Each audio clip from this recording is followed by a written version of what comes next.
Members of the Stewart's inner circle were mystified. Why, they wondered for years after the split, had Lexi turned against her father? Most of them had always viewed Andy, not Martha, as the loving, doting, and giving parent.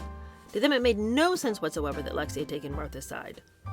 There was speculation among Stewart's intimates that Martha had in fact bought her daughter's loyalty and allegiance by plying her with money, clothing, a fancy Upper East Side apartment, and European jaunts.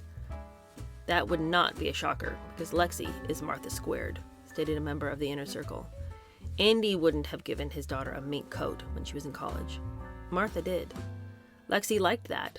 Like her mother, Lexi likes having stuff. Thus, longtime Stewart friends perceived that Martha constructed what one called a Berlin Wall of money between her daughter and her father.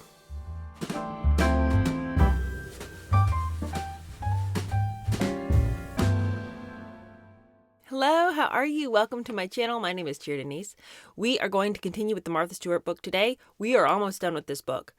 This episode is about a house that Martha bought.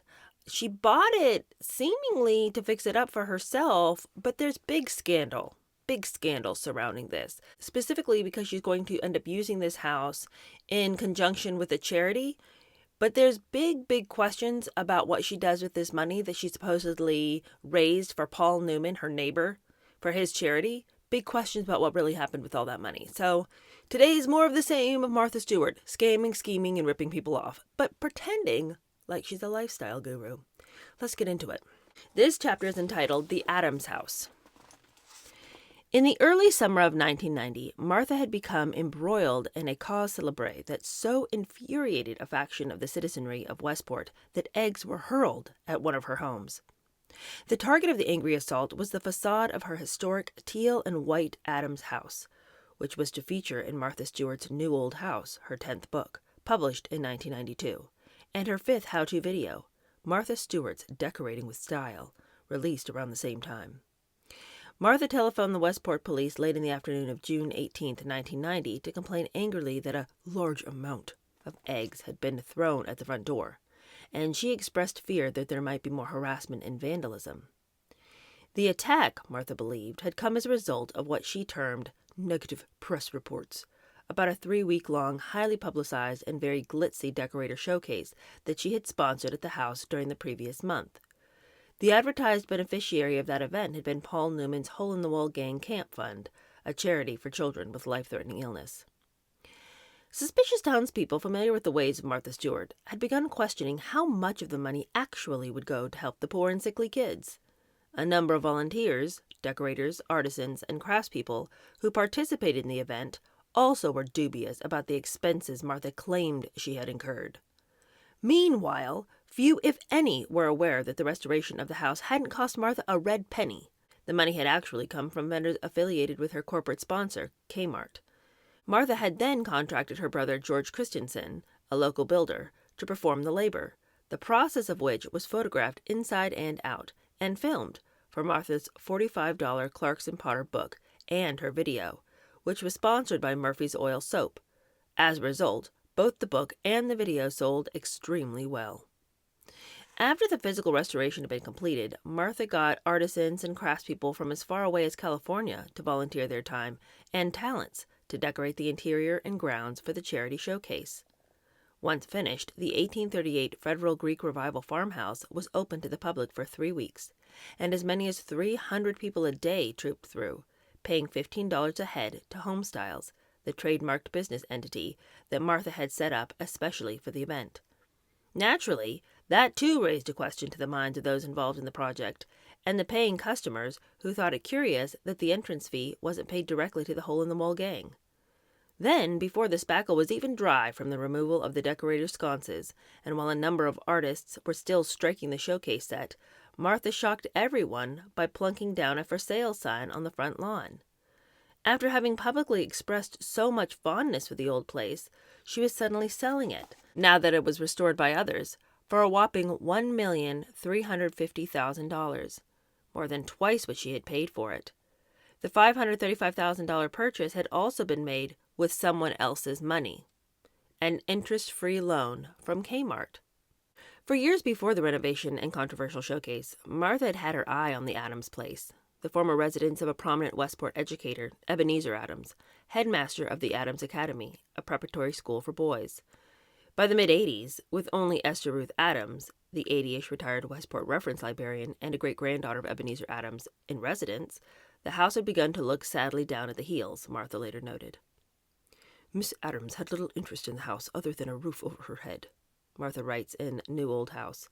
Clearly a frugal spirit, she had no plans to restore the house, and she lived there until she could no longer cope with the maintenance and upkeep of the place. The house was in dire need of attention, and since no other family members wanted to assume responsibility, Miss Adams reluctantly decided to sell. I wanted very much to save the Adams house, to put it to rights, to return its history to it, to make it livable again. Yeah, right, Martha. Because, in fact, Martha's bargain hunting instincts had kicked in when she heard the place was up for grabs, and the tag sale shark had begun swimming around old Esther Ruth Adams like the great white in Jaws. Martha's hope was that she could pick up the place for a song from the old lady, one friend recalled. Her plan was to fix it up and sell it for a profit. As with everything she does, she saw the renovation as a photo op, and she got the idea for the book, the video, and the showcase. It all started coming together for her. The wheels were working in Martha's head, and she saw dollar signs. The first time Martha walked into the house to see if she could strike a bargain with the Adams woman, she could hardly believe her eyes. Other than the small portion of the building that the elderly lady was occupying, the kitchen, a bedroom, and a bathroom, all the other rooms were brimming with antiques and collectibles. I was amazed at how much stuff one family could accumulate in a period of 150 years, Martha says in her video. Every room was stacked from floor to ceiling with just an amazing amount of stuff. Martha thought she'd died and gone to heaven. Her goal now was to get the house and all its contents as a package for a bargain price. Martha said she wanted to buy it and she needed $1 million to restore it, Barbara Lauren Snyder said. She proposed making a video of the restoration project and then selling the tape through Kmart. Joe Antonini and I looked at each other and we thought it was a pretty dumb idea, because Kmart consumers weren't going to spend money to buy a tape about renovating a house. Joe looked at her and said, Martha, what would you do if I turned you down? Who would you go to? And she said, well, probably to my publisher. And Joe said, $1 million is a lot of money, and it wouldn't really make sense for us to do it, so I think you ought to go to your publisher. But Lauren Snyder felt that she knew Martha better than Antonini did. This woman had no conscience, she observed. If she got turned down by Kmart, I felt she would go to someone like Home Depot, one of our competitors, and make a deal with them. So I developed the At Home with Martha Stewart campaign, a series of 30-second television commercials that would be paid for by Kmart vendors but not Kmart, and would generate approximately $14 million in revenue. From that amount, Martha got her money. Each vendor would pay $300,000 or $500,000 or whatever, and over a period of a year each would be given certain time slots when his commercials would run. At the same time, Family Circle would run 8-page Martha Stewart inserts. The magazine material and the TV commercials, for example, would show Martha giving tips on painting, using the old house or her house on Turkey Hill Road as the setting, and touting particular products. The open and close of those spots would say, At Home with Martha Stewart, brought to you by Kmart. In July 1987, as one of their last husband and wife acts together, Martha and Andy Stewart bought the old Adams place, using the interest-free loan from Kmart. This was 3 months after Andy had officially taken his leave from Martha. At Martha's behest, Andy had even shot an extensive series of photographs of the Adams house's decrepit interior and exterior for use as background material for the planned book and video project.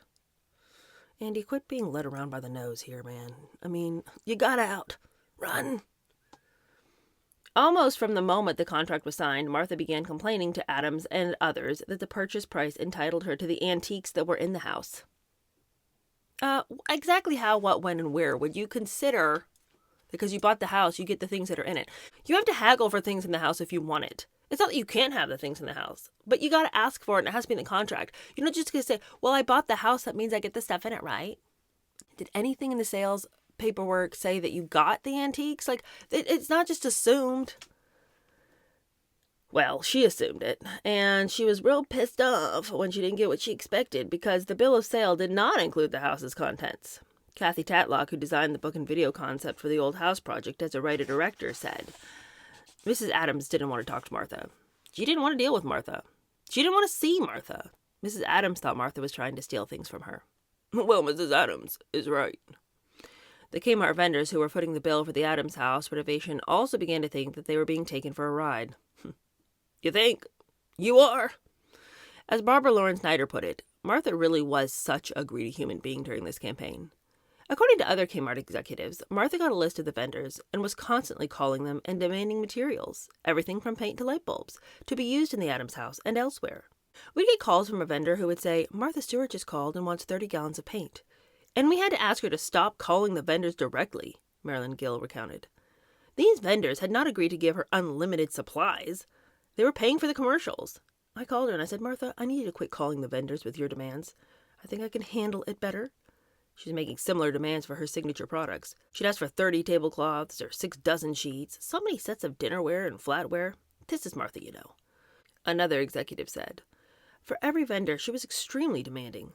She demanded that she had to have at least 2 of everything sent to her, 2 of everything that was going to be promoted, plus everything that was necessary for the commercial production. If it was telephones, she'd say, "Send me up a box or 2. The production of the 43 commercials for the At Home with Martha Stewart campaign also caused grief for Westporters who lived near the Addams house in Turkey Hill and had to contend with the mess.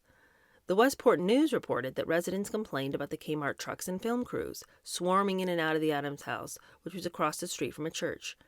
Because of the complaints, a zoning inspector filed letters with his department, one from a gentleman who feared there will be an accident because of all the cameras, trucks, and lighting at a busy 4-way intersection nearby.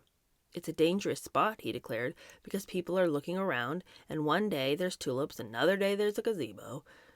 In January 1990, with the renovation of the house finally completed, Martha formally announced the Benefit Designer Showcase, called Home Styles, Trends and Traditions.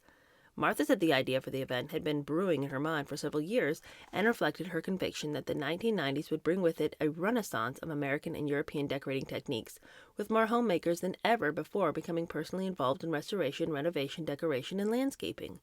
The interest in how-to is at an all-time high. In late March, the Westport Planning and Zoning Commission met to question Martha on whether she would personally benefit from the fundraiser. She claimed for the first time that having the showcase was the reason why she had bought the Addams house, which she called temporary art. She told the commission, "What I'm trying to do here, besides raise money for the hole-in-the-wall gang, is to propagate the idea of the home being a place to nurture your family."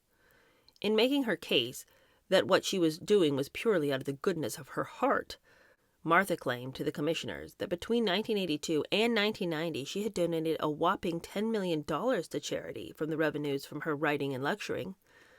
Intimates of Martha were shocked at her statement. As one confidant observed, "She has the first dollar she ever made." On May Day 1990, Martha's showcase had opened, displaying the work of some 3 dozen decorators and a dozen landscape designers from far away as California and England. Manhattan decorator to the rich and famous, Mario Buada, was the honorary design chairman. When an artist friend of Norma Collier's mentioned that she had volunteered to do a mural in the house, Collier gave her a warning to be careful. "I said, Martha's not going to pay for it. She's going to stiff you, and you're not going to be able to remove it because it'll be on the wall." So she did it on the stretch canvas. And when it was over, she said, "Thank you for warning me," because sure enough, Martha said, "I'm not paying you for this. You can't take the wall." And my friend said, "No, but I can take the canvas out." And she said to me, "Oh God, thank you for warning me about Martha." Another friend asserted that Martha borrowed copper pots from Williams-Sonoma for use in the show house kitchen. And when the event was over, Martha cooked a celebratory dinner using the pots, as though she doesn't have enough of her own. We know how many copper pots Martha Stewart has. Here they are. But she's got to borrow pots from Williams-Sonoma. Then she cooks a celebratory dinner in those pots that she borrowed just for looks. And what is she going to try to do? Return them! Afterwards, Martha tried to return the copperware. I came into the store and the clerk said, "Your friend Martha tried to bring back all the pots, and she had used them, and we told her she had to pay for them because they were only loaned for display. And now we can't sell them because they've been cooked in." Martha finally paid. But she just had this attitude where she feels she's above the regular rules and laws of society, and she can do whatever she wants to do. A couple of weeks after the event, Martha put the Addams house on the market. The value of her property was enhanced by the permanent design work of local artists in the showcase who stenciled floors and painted sophisticated illusions on the stairwells, baths, and bedrooms, Westport News reporter Susan Mausch wrote at the time. Local landscapers donated decorative kitchen and vegetable gardens and creative designs using dwarf lilacs, conifers, and boxwood, and hundreds of tulips and primroses. Mauch emphasized that Martha was reluctant to give out the final tally on how much money the event had raised. She quoted her as saying, "We don't have to declare publicly how much we're giving to the Hole-in-the-Wall Gang Fund. It's our business. We don't have to toot our own horn." No one's asking you to toot the damn horn, Martha. It's just that everybody paid $15 to walk into that house. And for 3 weeks, 300 people a day walk through that house. How much money is that? Where's my calculator? You know what I'm saying? It's like unbelievable. 300 people a day for 3 weeks straight at $15 a head is a hefty sum over time. And here we have Martha saying, "I don't have to tell you how much I gave to the Hole-in-the-Wall Gang Fund. That's my business. And I'll tell you something else. I don't need to toot my own horn. I'm a very modest person, and I have given millions to charity, and I don't have to tell you how much I gave this time." Yeah, you don't want to tell us, Martha. It's not that you don't have to. Imagine thinking people are so dumb that we're all going to fall for the fact that you're just such a modest wallflower that you just couldn't manage to tell the amount. It's just too embarrassing for you to discuss money like that, but you're just such a modest person that's why you're not going to mention it. Like, what? Who's buying this garbage? How stupid does she think people are? Well, she thinks everyone's stupid, and that's ultimately her problem, because she thinks no one's ever going to find out that she's the person that she is, because she thinks everybody's so dumb that they'll never cotton on to what's going on here. And the problem is she might have been right, because look how far she's come. Martha's secrecy infuriated residents of the town, and angry letters started arriving at the Westport News. Martha Stewart's uncharacteristic modesty in discussing proceeds of her recent Homestyles decorator showcase gave me a good laugh, wrote one local resident, whose comments typified the view of many townspeople. Martha has tooted her horn loudly and clearly at every opportunity, and many of us who paid $15 for what we thought was a charity affair would love to know just how much of that $15 did indeed go to the Hole-in-the-Wall Gang Camp. In the article headlined "Some Eyebrows Raised Over Showcase Receipts," Mauch quoted the Hole-in-the-Wall Gang Camp's attorney, Leo Neves, as saying, "I can't imagine anyone being concerned. Mrs. Stewart is not making any profit. Only a twisted mind would think that Mrs. Stewart would try to take a tax deduction on this." Only a twisted mind? Well, I guess all of our minds are twisted, because we all believe that she was looking at a tax deduction. Some volunteers also complained that they had been treated rudely by Martha's staff. A spokesperson from Martha said later, "I don't think it's true. I know that some women were told to watch a particular room because we were afraid of theft, and another problem was that women were told not to wear high heels because we didn't want the floor damaged and someone show up in them anyway." The barrage of stories and letters infuriated Martha, who angrily telephoned the Westport News. "She just started screaming at me," recalled Mauch. She said, "I don't have to blow my horn to you. You're nothing but a local paper. Forget it." It was a riot. I just sat there and I listened to her and took notes. She had quite a temper, and she's got that arrogance mixed in too. I just don't think she felt that she owed anybody any explanation. I just don't think she felt any responsibility to be accountable to the people. She didn't want to be bothered. In the end, I felt her motives were mixed.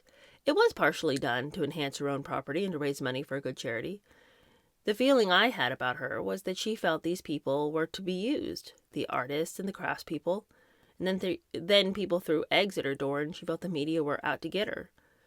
In a later press account in which Martha was asked about the flap over proceeds, she declared, "I don't think we should give the dollar amount.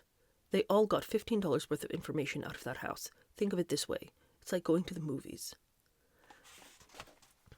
But Martha, I didn't pay $15 to go to a movie. I paid $15 to go to a charity.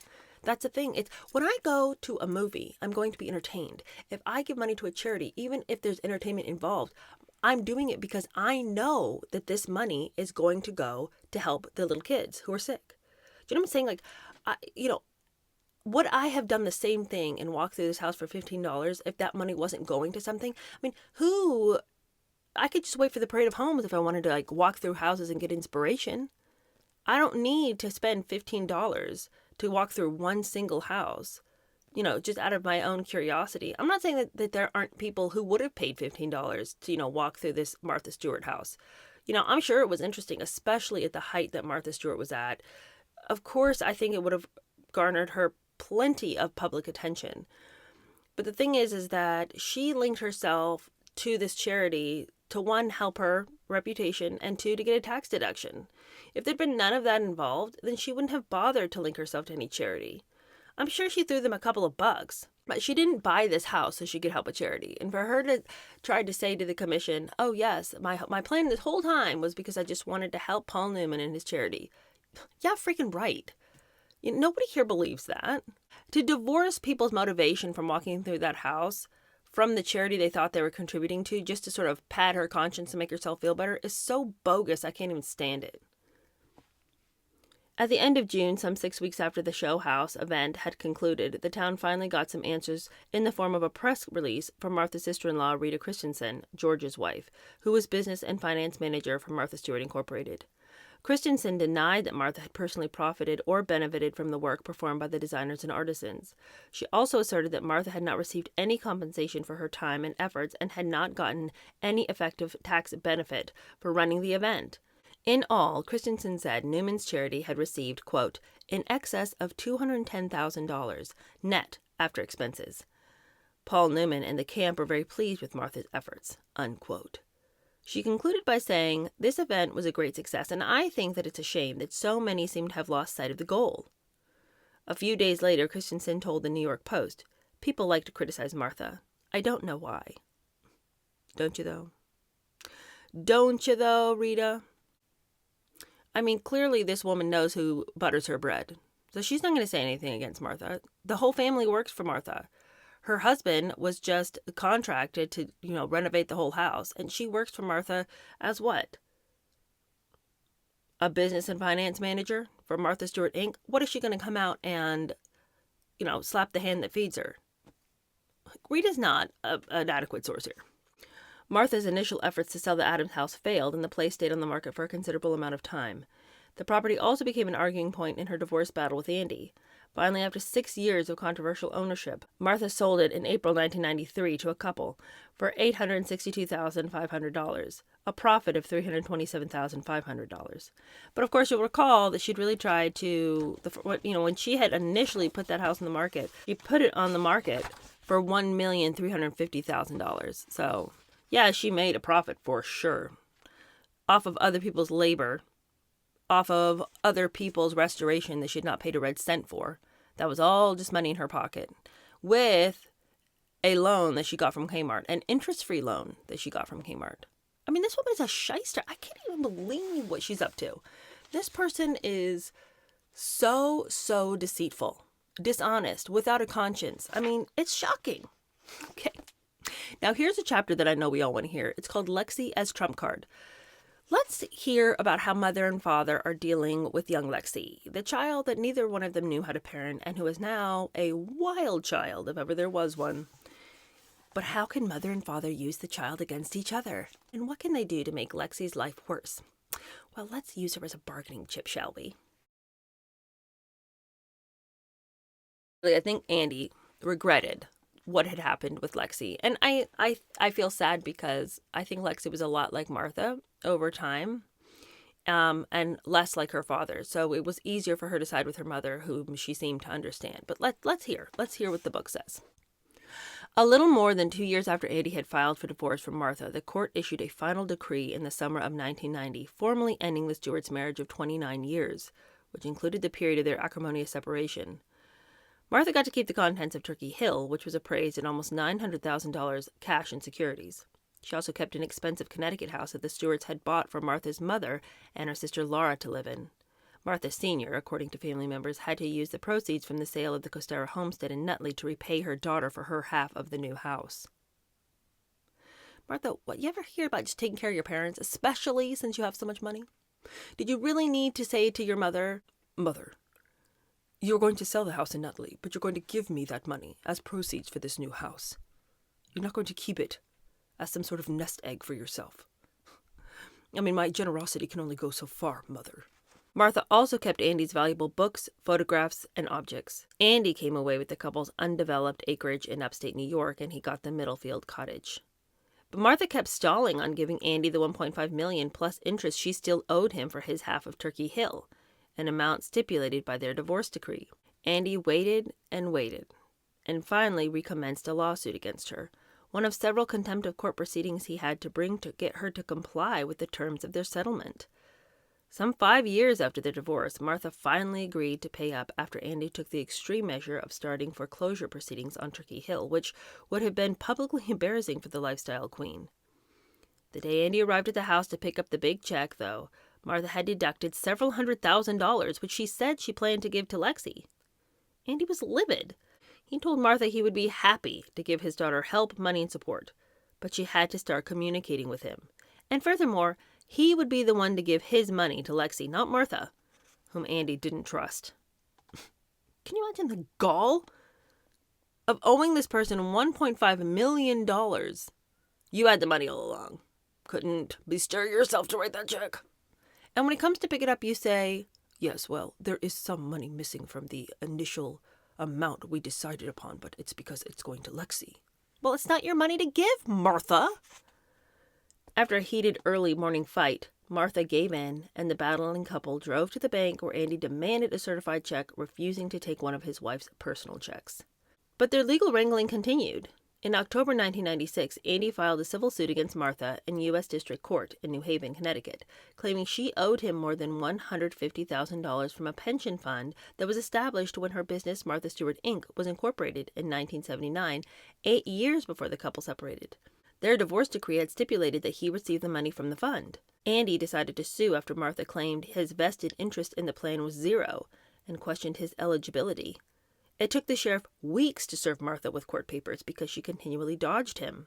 The case was expected to drag on, possibly into the 21st century. The most painful striking point, however, remained 25-year-old Lexi, the Stewart's only living possession. Lexi had sided with her mother when her father left. Lexi, who had grown into a beautiful young woman after graduating from Barnard, she modeled for a time like her mother, was emotionally devastated by the parental split. As a result, Mother arranged for her daughter to go into therapy. In fact, all of the Stewarts separately sought treatment for their emotional pain. But Martha's fury never abated. She was determined to see that Andy was punished for leaving her, an act that she later claimed for public consumption had taken her 5 miserable years to get over. Privately, however, Martha remained in a constant state of agitation. As her own mother acknowledged in the fall of 1995, I don't think she'll ever get over it. As late in the spring of 1996, Martha said, I felt rejected, stupid, and failed. I should have just gotten on with my life. Somebody told me that, and I didn't listen, but I should have. Well, there's some insight for once from Martha. Some 6 months after the divorce became final, Martha, in what sounded to many like a spiteful boast, declared that Andy's punishment for leaving her, she actually used the word punishment, has been that our daughter doesn't speak to him, hasn't spoke to him for 4 years, which is a disgusting punishment, I would think. I know he cares about his child very much, but she can't forgive him, his behavior. It's sad. It's not like he got on a motorcycle and rode off into the sunset. It's the same life, only it's miserable. I mean, I don't know. I imagine it's miserable. Doesn't have a wife, doesn't have a daughter, doesn't have the dogs, the cats, the house, the gardens, you know. I think it's pretty miserable. But in fact, Andy did have a new life. He had Robin Fairclough, whom he planned to marry. He had the fellowship and support of most of the Stewart's old friends. He had his publishing career. And he had a beautiful farm in New England with pets and livestock and many, if not all, of the amenities he'd had at Turkey Hill. Once he left Martha and got over the initial shock, Andy never felt better and healthier, both emotionally and physically. By divorcing her, it was as if he had removed a cancer from his system, a longtime confidant remarked. Yeah, like literally. One of the few statements Andy has ever made publicly about the decline and fall of his marriage is that he and Martha had done a poor job as parents. He said, quote, we were too involved in our professional lives and fixing up the house. We were always making the home into a mythological place, but it wasn't a home, and we didn't spend enough time with Lexi.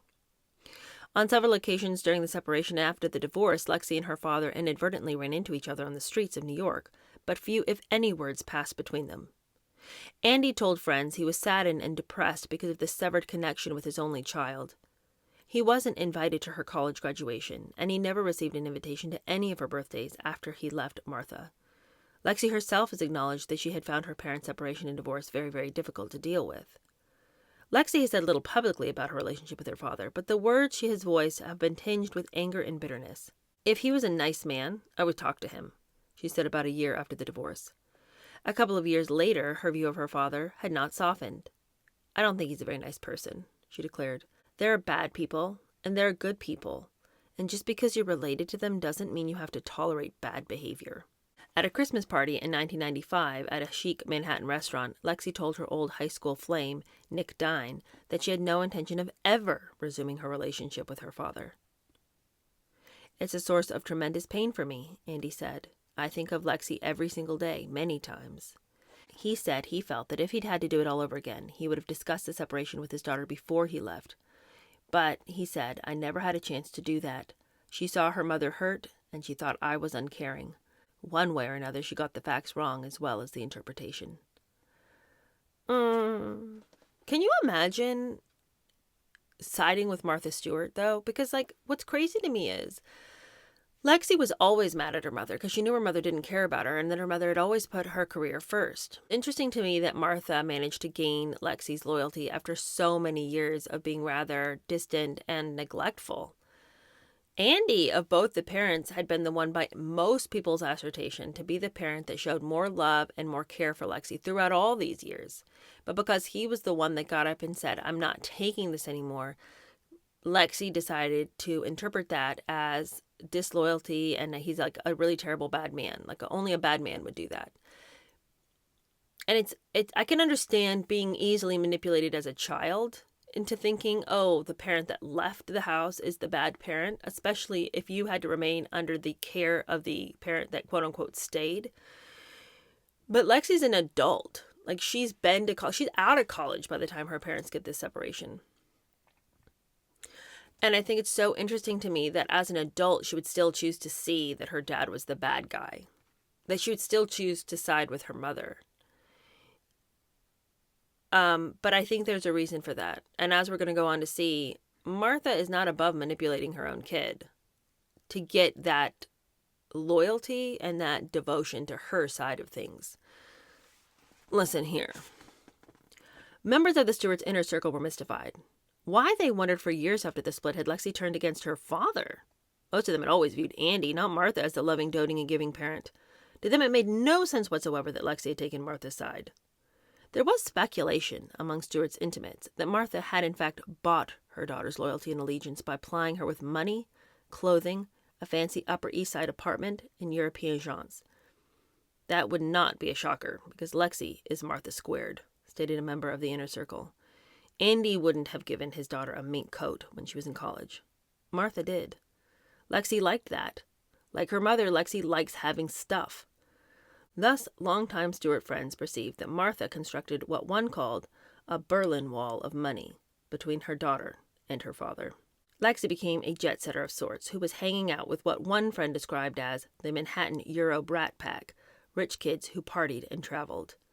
At one point, Martha planned to spend a few weeks in Europe with Lexi, who was already there visiting a boyfriend in Italy. When a friend asked Martha whether she planned to meet Lexi in Rome or in Paris, Martha offered an intriguing response.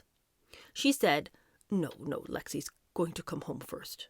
And I said, how can she come home when you're leaving for Europe in a few days? Why don't you just meet each other there? And Martha said, well, Lexi says there's nowhere to do her laundry in Italy, so she wants to come home first and do it here. How is there nowhere in Europe to do your laundry? What? I don't even get that story. Martha also installed Lexi in a brownstone apartment in the upscale Manhattan neighborhood near Madison Avenue and 90th Street, picking up her rent and paying for the furnishings. The apartment was extremely tasteful, but cold, a friend of Lexi's said. It wasn't a warm, cozy young woman's apartment. It looked more like a show space. Everything was uncomfortable, including underfoot, because she had these hemp rugs. What was startling was that in her bedroom, which had lots of comforters and pillows on the bed, there wasn't a single chest of drawers. Lexi kept all her clothes, and everything was black, white, or beige, meticulously folded on shelves. It looked like a store. It was the most anal apartment of a 20-something-year-old girl I'd ever seen in my life. Lexi's room at Barnard had been decorated much the same way, a college pal recalled. It was white on white on white, sterile as a hospital room. Lexi herself acknowledged that, except for the cross, my room looked exactly the same as a convent.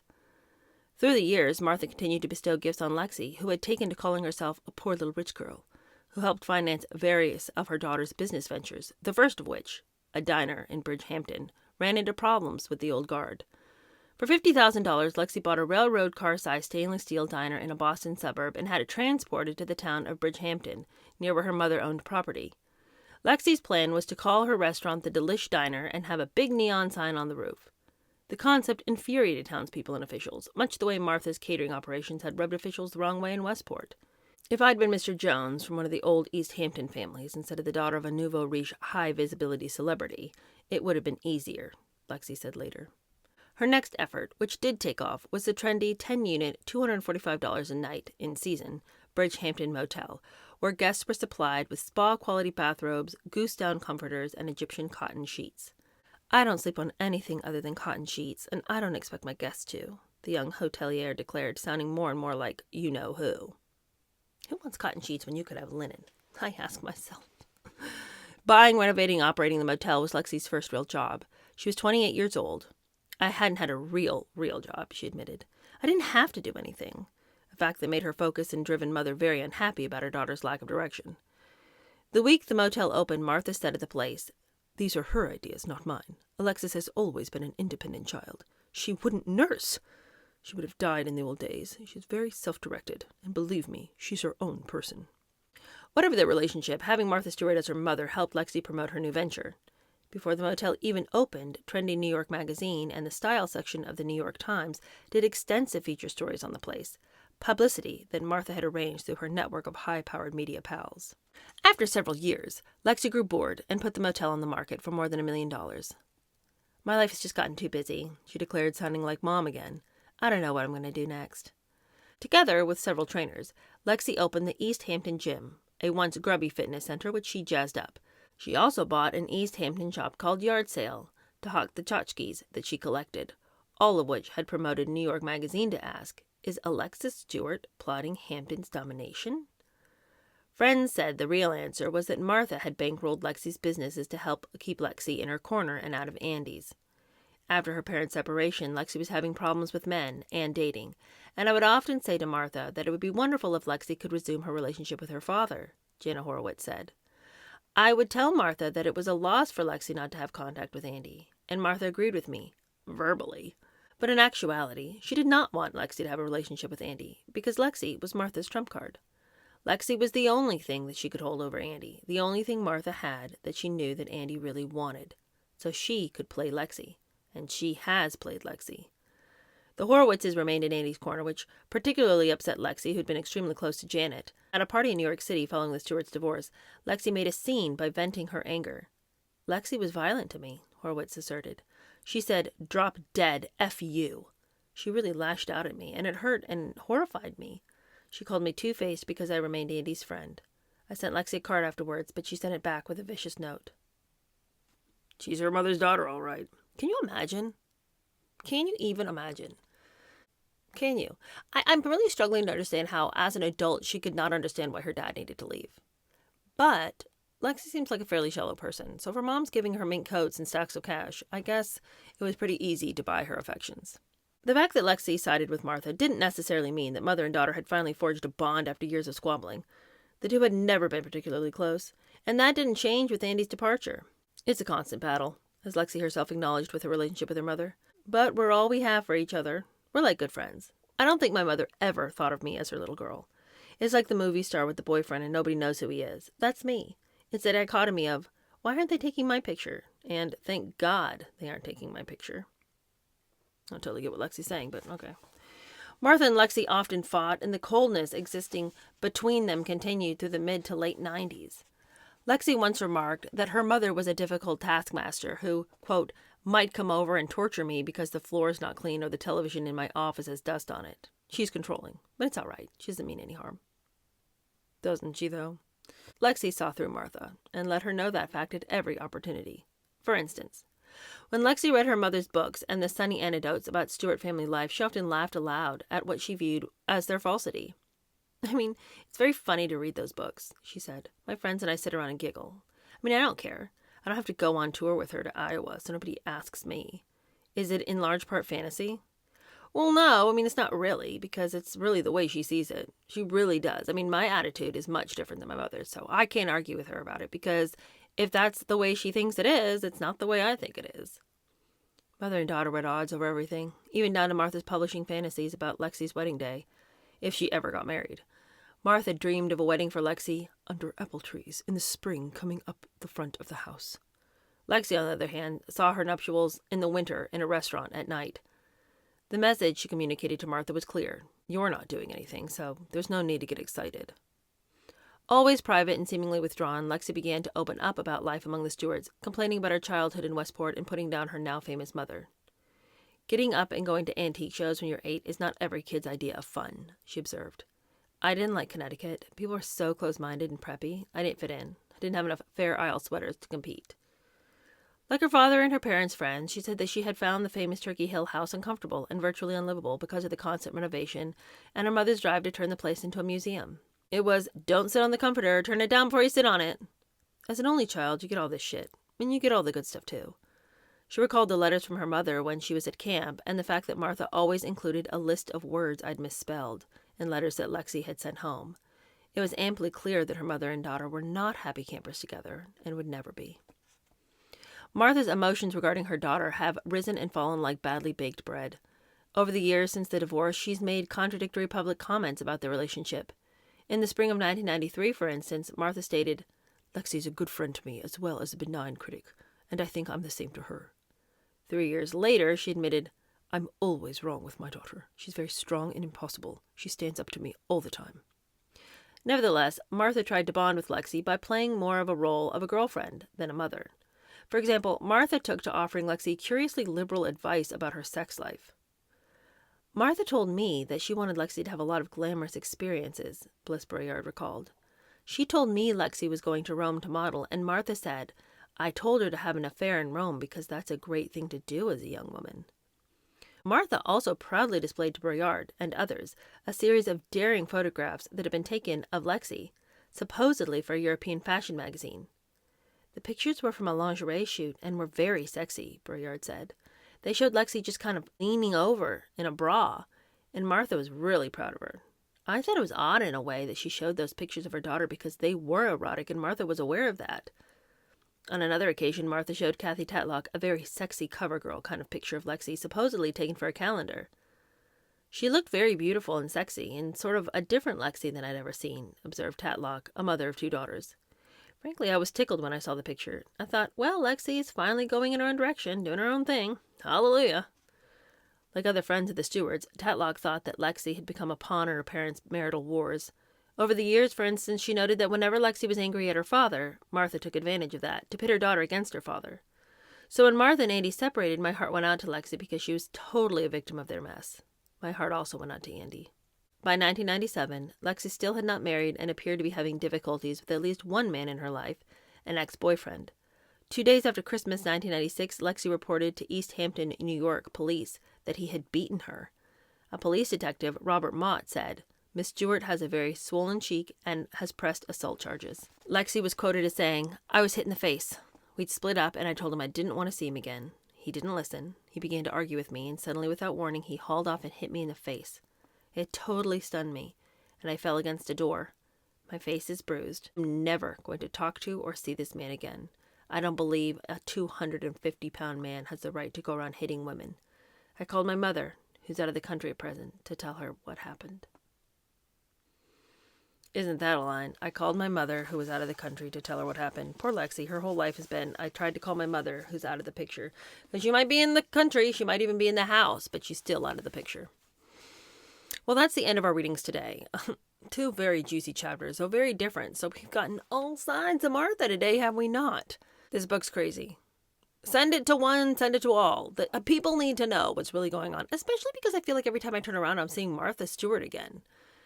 I mean, I know that she didn't ever really disappear even when she went to prison and even when she came out and was kind of struggling to regain her footing. But it feels like lately we're just seeing a lot of Martha. And I feel like it's because Martha's had some serious work done on her face, along with a bunch of other celebrities. You guys, something is going on in Hollywood. I won't talk about it now. We'll save to talk about it on Wednesday, amongst some other things. But there's something happening in plastic surgery in Hollywood that I don't feel like is... I don't know what they've discovered in plastic surgery, but people are getting brand new faces that look like they have turned back time 20 to 30 years. Like, it's insane how young some of these celebrities are looking. And I'm talking about Martha Stewart. I'm talking about Kris Jenner. Women who are, I don't want to say advancing years, although Martha Stewart is in her 80s. But these are older women who you would think like they've passed the ability to change their face with plastic surgery without looking like a total kook. But no, something is happening in the plastic surgery world where people are getting these facelifts that are making them look like they're in their 30s again. It's crazy. But anyway, all this to say, Martha Stewart's everywhere right now, which is why we need to let people know who Martha Stewart really is. You need to be sending these videos. If you have any friend who'd be interested at all, like, people need to know who this person really is. She does not need to get a foothold in our society telling us how to live our lives, telling us what sort of lifestyles we need to lead. Hardly. She does not need to be on the shows being any kind of icon of any kind, other than the fact that she's a snake in the grass who has twisted people's arms, made money in nefarious ways, and treated people cruelly and horribly and abusively. So if you have anybody who you think would enjoy these videos, send away, my friends, because we're almost done with this book, and people need to know what's really happening here with Martha Stewart. She might have a new face, but she didn't have a new heart as far as we know. And every time I see her anywhere, she seems like the same exact person that she's always been. If not meaner, because she's just this old crank now. Anyway, okay, I've got to go. I'm going to go make breakfast for the children. But I'll see you guys later. I'll see you guys tomorrow, and we're going to keep going with Martha Stewart. And then, for some reason, I feel like people keep being confused. Wednesday is a pop culture day. So Monday, Tuesday, Thursday are Martha Stewart days, and then Wednesday and Friday are pop culture days. So just as a gentle reminder to all of you, I always get questions on Wednesday. I thought this was a Martha Stewart day. Well, not on Wednesdays. So just as a reminder to you so you're not confused. Okay, I'll see you guys later this week. Bye.